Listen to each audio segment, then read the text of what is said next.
Blessings, shalom. This is Genesis chapter 2. So the creation of the heavens and the earth and everything in them was completed. On the seventh day, God had finished his work of creation, so he rested from all his work. And God blessed the seventh day and declared it holy, because it was the day when he rested from all his work of creation. This is the account of the creation of the heavens and the earth, the man and woman in Eden. When the Lord God made the earth and the heavens, neither wild plants nor grains were growing on the earth, for the Lord God had not yet sent rain to water the earth, and there were no people to cultivate the soil. Instead, springs came up from the ground and watered all the land. Then the Lord God formed the man the dust of the ground, from the dust of the ground.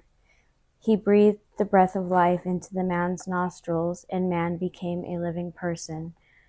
Then the Lord God planted a garden in Eden in the east, and there he placed the man he had made.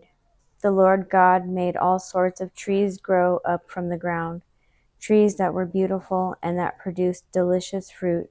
In the middle of the garden he placed the tree of life and the tree of the knowledge of good and evil.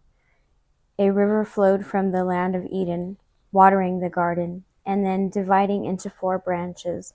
The first branch, called the Pishon, flowed around the entire land of Havilah, where gold is found. The gold of that land is exceptionally pure. Aromatic resin and onyx stone were also found there. The second branch, called the Gihon, flowed around the entire land of Cush. The third branch, called the Tigris, flowed east of the land of Asher. The fourth branch is called the Euphrates. The Lord God placed the man in the Garden of Eden to tend and watch over it.